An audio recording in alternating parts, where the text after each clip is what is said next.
Hello guys, welcome to master brains. आशा करता हूँ कि आप सब सेहतमंद, खुशहाल, एकदम फिट होंगे।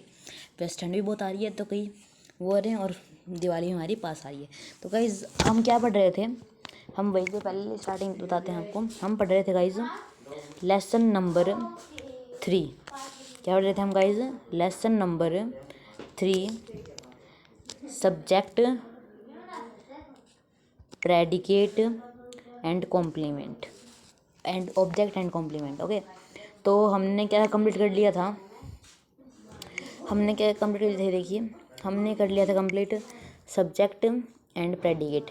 अगर कोई इस वीडियो को पहली बार देख रहा है तो वो इसका फर्स्ट पार्ट देख सकता है, जो कि 16 मिनट का है। तो उसके अंदर हमने सब्जेक्ट और प्रेडिकेट मेंशन किए हुए हैं। जो पहली बार जिस बार फर्स्ट पार्ट देखा नहीं है तो वो जाके देख ले पहले, उसके बाद ये देख ले, फिर थोड़ा मतलब सेंटेंस का एक से पता चल जाएगा अच्छे से। ओके, तो हम चालू करते हैं गाइज, लेट्स गो।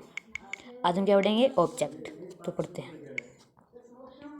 तो प्रेडिकेट हो गया, ये ऑब्जेक्ट है गाइज। तो गाइज एक चीज़ देखिए, ये थोड़ी जो PDF जो ये पेज है ये थोड़ा वो रखा है, तो फिर अगर आप उसको ज़्यादा वो मत कीजिएगा। ओके, आपको समझ रहे हैं, हम समझाते हैं बोल के। गाइज ऑब्जेक्ट समझ रहे हैं हम। ऑब्जेक्ट क्या होता है?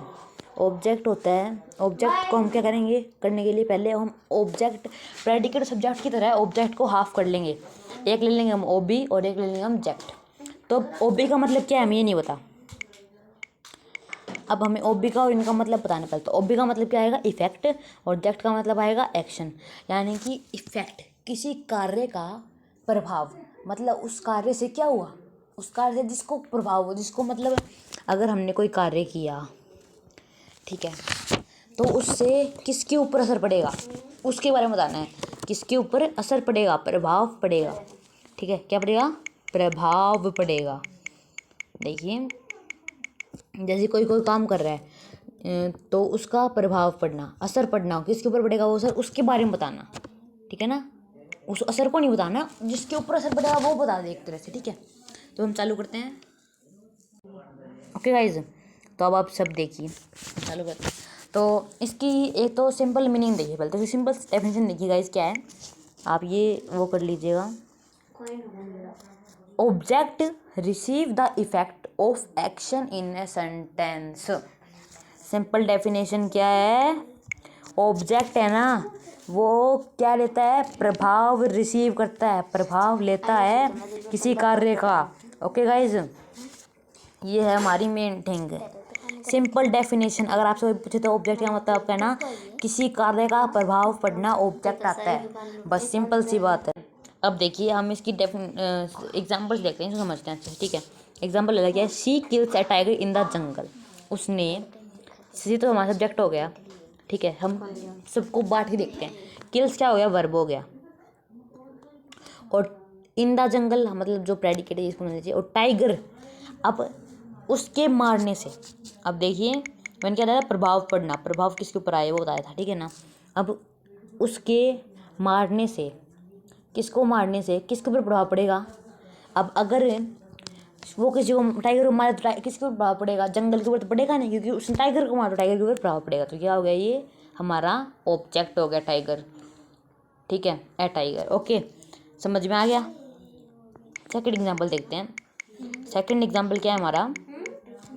You play A football in the garden. अब यू प्ले, यू, ठीक है, तो सेकंड एग्जाम्पल क्या है? यू प्ले, यू तो हो गया हमारा सब्जेक्ट और प्ले क्या हो गया? वर्ब।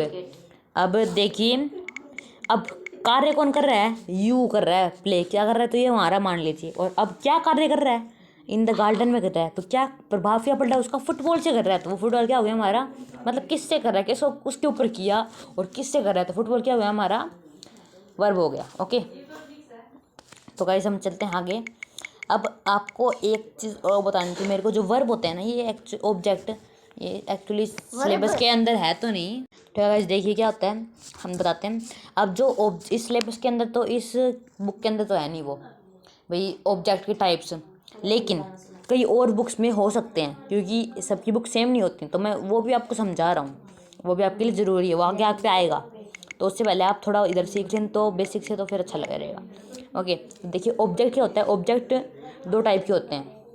एक होता है डायरेक्ट ऑब्जेक्ट DO और एक होता है indirect object IN। Short form लिख रहा हूँ। डायरेक्ट और इनडायरेक्ट ऑब्जेक्ट दो टाइप के होते हैं, ठीक है। अब देखिए डायरेक्ट ऑब्जेक्ट किसके लिए यूज होता है गाइस? डायरेक्ट तो होता है हमारा लिविंग और इनडायरेक्ट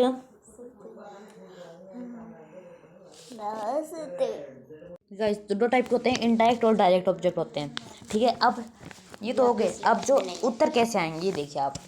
अगर आपको सिंपल तरीके से ऑब्जेक्ट फाइंड करना है किसी सेंटेंस के अंदर, तो आप क्वेश्चन कैसे पूछेंगे?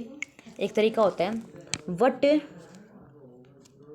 और होम से क्वेश्चन कीजिए। ओके, व्हाट और होम से क्वेश्चन कीजिए। देखिए जैसे कि मैं बताता हूँ पहले सेंटेंस के हमारा शी किल्स ए टाइगर, तो home she kills A tiger उतरा रहना, सेंस के अंदर उतर आना चाहिए, तो ये हमारा ऑब्जेक्ट हो जाएगा। सबसे सिंपल तरीका होम से और व्हाट से ट्राई कीजिए, वो क्वेश्चन कीजिए।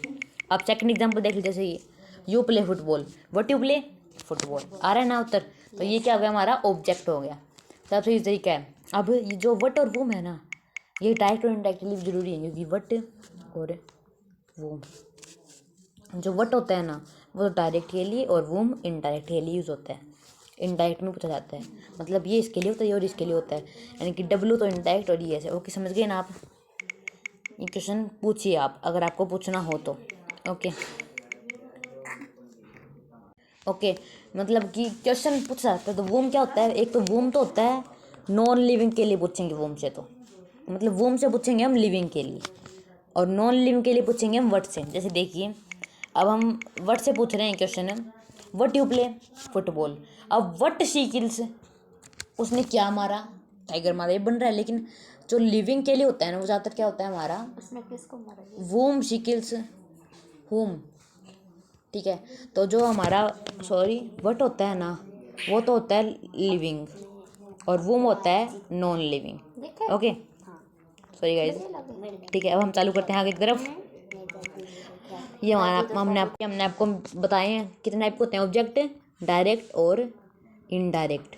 और क्वेश्चन किससे पूछता होता है हमें? व्हाट और वोम से। जो आपके इसके अंदर है ना सिलेबस के अंदर, 8th क्लास के सिलेबस के अंदर डायरेक्ट और इनडायरेक्ट है ही नहीं। ओके, तो डायरेक्ट और इनडायरेक्ट आपके सिलेबस में तो है नहीं, सिंपल बात है, आपके सिलेबस में है नहीं। लेकिन जो व्हाट और वोम वाला मैंने आपको बताया है ना, ये आपके बहुत काम आएगा, क्योंकि जो अभी आपको क्वेश्चन दिया जाएगा ना उसके अंदर आप क्वेश्चन कर सकते हैं इससे। व्हाट यू प्ले, तो उत्तर आएगा ना उसको आप अंडरलाइन कर दीजिए, भैया हमारा ऑब्जेक्ट है। ओके, सबसे फायदेमंद तरीका ये। अब गाइज एक बात और बताना चाहता हूँ मैं, हमारा मास्टर ब्रेन्स है ना, तो उसको हमने मास्टर ब्रेन्स क्यों कहा? एक तो जो मास्टर ब्रेन्स, आप सब मास्टर ब्रेन्स है एक तो उसके लिए का एक, ठीक है ना, सबके अंदर मास्टर ब्रेन्स वाला दिमाग है। लेकिन जो हमने मास्टर यूज़ किया है तो उसके लिए हमारे साथ एक पार्टनरशिप में हम 2-3 बढ़ा रहे हैं, तो मतलब 2-3 यहाँ पे टीचर्स हैं जो आपको मतलब समझा रहे हैं, तो उसके लिए जो नेक्स्ट पार्ट है ना गाइज कॉम्प्लीमेंट, वो आपको मिस आर भी बढ़ाएंगी। ओके, हम नाम मेंशन नहीं कर रहे हैं, तो आप प्लीज़ RB कर लीजिए ओनली। ओके, और मैं PB गाइज, तो चालू करते हैं, वो आप पढ़ाएंगी। मैं अभी थोड़ी देर में नेक्स्ट के लिए आप प्रश्न करता हूँ। ओके गाइज, प्लीज़ अगर आपको किसका अच्छा लगता है वो भी आप कमेंट करके बता सकते हैं, हम उसके तरीके से टीचर्स का मतलब सिलेक्शन कर सकते हैं। ओके, अगर आपको इसमें मैम अच्छे से पढ़ाएं तो अगर आप समझ में ना आए तो आप बता सकते हैं हमें, मैं इसकी फिर से वीडियो बना दूंगा अगर ऐसा हो तो। लेकिन मेरे को पता है वो ऐसा कुछ नहीं होगा, वो बिल्कुल अच्छे से पढ़ाती हैं। ओके गाइज, चालू करते हैं। तो गाइज जो आपको कॉम्प्लीमेंट म्यूजिक का पढ़ाएंगी वो आपको मिसाल पढ़ाएंगी, वो आपको नेक्स्ट वीडियो में पढ़ाएंगी एक्चुअली, या फिर वो नेक्स्ट वीडियो में कॉम्प्लीमेंट नहीं, तो मिस रितिका है ना वो आप कॉम्प्लीमेंट पढ़ाएंगे नेक्स्ट वीडियो में। तो अब मैं गाइस आपको बताने जा रहा हूँ कुछ वर्ड्स डेली